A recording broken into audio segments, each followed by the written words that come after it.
Hello and welcome back. So you are now familiar with all the statement operators, and on an intuitive level, I think we've talked about what those operators mean in English and how they operate on the truth values of atomic statements to spit out a compound statement with a certain truth value. So truth tables are just a way of making that very explicit, right? And once you have a truth table set up, you can use it for other things. You can use it to determine if compound statements are logically true, logically false, or contingent, and you can even use them to assess arguments for validity. So in this lecture, I'm going to introduce you to the truth tables for our statement operators, and then in a future lecture, I'll show you what we can do with them, right? So for now, we're just going to get familiar with these different truth tables and the whole concept of a truth table. So again, right, conjunctions and statements, right? You already know intuitively in English that an and statement says here are two true things, right? And so I'll wash your car and get gas is only true if I do both of those things. If I only get gas but don't wash the car, then my statement was a lie, right? But if I did do both, then I told you the truth. So again, the truth of a compound statement is going to be a function of the truth values of the two atomic statements along with the operator, right? Again, I'll wash your car or get gas, very different truth conditions for that, right? Then I only need to do one of them to not have lied, right? So statement operators are truth functions. They're functions that take as inputs, right, the truth values of atomic statements, and they spit out compound statements with a different truth value. So the way we represent that is with a truth table, right? So here we have the truth table for conjunction, right? So what it does is it gives you the value of P and Q for every possible combinations of truth values for P and Q on their own, right? So for example, if we have P and P happens to be true, and we have Q and Q happens to be true, then if you were to join those together with a conjunction and get P and Q, you would have a true statement, right? Notice in the other combination, you get a false statement, right? So if P is true on its own and Q happens to be false, then if you join P and Q together with a conjunction, you'll get a false statement, right? And so on for if P is false and Q is true, you end up with a false statement. And of course, if both are false, you end up with a false statement, right? So again, what this truth table is doing is it's showing us for every possible combination of truth values for P and Q, if you put them together with a conjunction, what the resulting statement, what would the truth value of that be?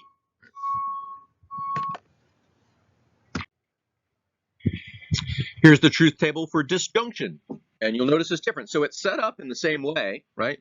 We have P and Q, and even the truth values are set up in the same way. So in the next lecture, I'll tell you how you set up these truth tables, right, in order to get every possible combination. Here it's the same. So for P and Q, if they're true, right, then if you put them together with a disjunction, you would get a true statement. P or Q would be true if each of the disjuncts was true. Now, in the situation where P is true and Q is false, unlike conjunctions, right, if it's a disjunction that joins P and Q, you end up with a true statement, right? And we discussed that when we introduced the concept of disjunction. It says one of these things is the case, right, but not necessarily both. So then, of course, if it's P that turns out to be false and Q that turns out to be true, you still end up with a true statement if you join them together with a disjunction. And in fact, the last line shows us the only way that disjunctions can turn out false, and that's if both disjuncts are false, right? So again, if I say, I'll get gas or I'll wash your car, well, that'll come out true as long as I do one of those things, but if I do neither, then I lied. Now, there's one slightly finer point to be made about disjunction, right? So sometimes in English, if both parts are true, it seems weird to say the disjunction is true, right? So if I say, hey, you can have soup or salad, and then I give you soup, but I don't give you salad, intuitively, yeah, I told the truth. I said you've got, one of two options, right? And likewise, if I say, hey, you can have soup or salad, and I give you salad, but no soup, again, I told the truth. And if I say you can have soup or salad and I don't give you either, I lied. All of those are intuitive, right? And they stay the same in every situation in English. But what sometimes strikes people as odd is the first line of the truth table, right? If I say you can have super salad and then I give you both, you might think, well, that's kind of weird, right? I thought you said or. Well, there's two senses of or in English, right? There's exclusive or, right, where you get one of these options, but you can't have both. And there's inclusive or that says, yeah, both, you can have one, you can have the other, or you can have both. You have at least one, right? And so in this class in logic, we're going to interpret or as inclusive or, right? And there's a lot of situations in English where that's intuitive as well, right? So if I say, well, after work, I'm going to In-N-Out, or maybe I'll go to McDonald's. And if I end up going to both, you wouldn't think that I somehow lied to you, right? It's just, sometimes, yeah, or means maybe both of these things will happen, right? Okay, so in logic, it's going to be inclusive or, which means that for a disjunction, if both disjuncts are true, that disjunction comes out true, right? So in this class, the only way a disjunction comes out false is if both disjuncts are false, which is what happens on the bottom line of this truth table. All right, on to our third statement operator, conditional. So here's the truth table for conditional. Again, the first two columns just give you every possible combination of truth values for P and Q, right? They might both be true. P might be true, but Q might be false. P might be false, but Q might be true, and they both might be false. That's every single way it could possibly go with those truth values. And the third column tells you then what the resulting conditional would be if you combine those two with a conditional. So if you have a true antecedent and a true consequent, this is the first line, you end up with a true conditional. If you have a true antecedent and a false consequent, you end up with a false conditional.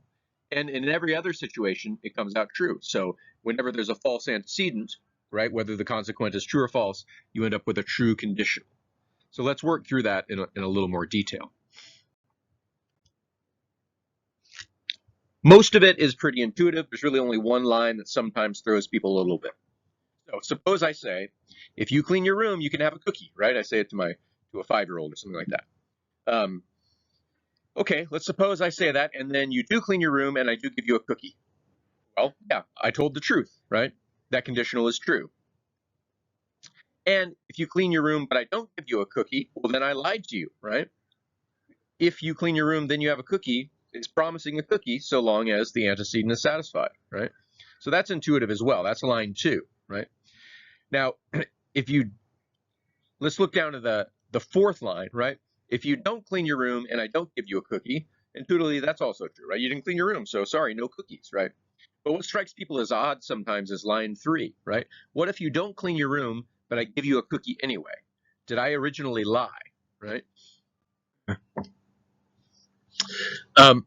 Well, no, right? I didn't lie, right? So if I say, if you clean your room, you get a cookie, and then you don't clean your room, and I still give you a cookie, so the antecedent turns out false, but the consequent is true, that's actually a true conditional, right? Because I didn't say anything about what happens if you don't clean your room, right? I just said something very specific about what happens when you do clean your room. And the only way that I could have been lying is if that antecedent is satisfied and the consequent doesn't come about, right? So this way of understanding conditionals we call the material conditional. That's the one we use in logic, right? Again, it's mostly pretty intuitive.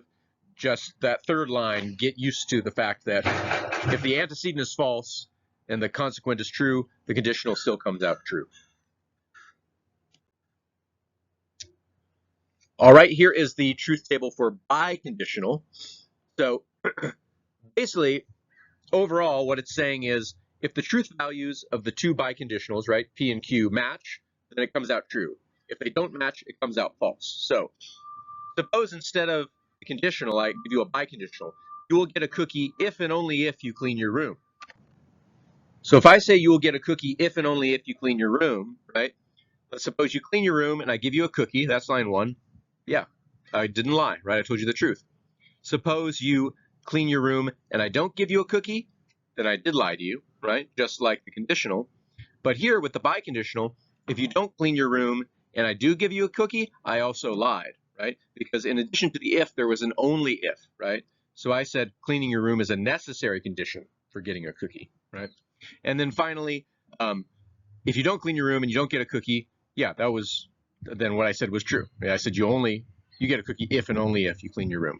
So biconditional looks similar to the conditional. The difference is that third line, right? With biconditionals, if it's not an antecedent and a consequent here, it's two biconditionals, we call them, right? But if the left biconditional is false and the right biconditional is true, it comes out false. All right, and our last statement operator is negation, right? Notice this table is much smaller, right? Because negation is a one-place operator. So you only have to deal with P. You don't have to deal with P and Q. And there's only two possible truth values for P. It'll either be true or false. In each case, if P is true, then the truth value when you put a negation gets flipped, right? So if P is true, then not P is false, right? So for example, if I say the Earth is flat, right? Sorry, if the Earth is round, right? The Earth is not round comes out false, right? If P is false, the negation of P is true, right? So if I say the Earth is flat, which is a false statement, saying the Earth is not flat gives me a true statement, right?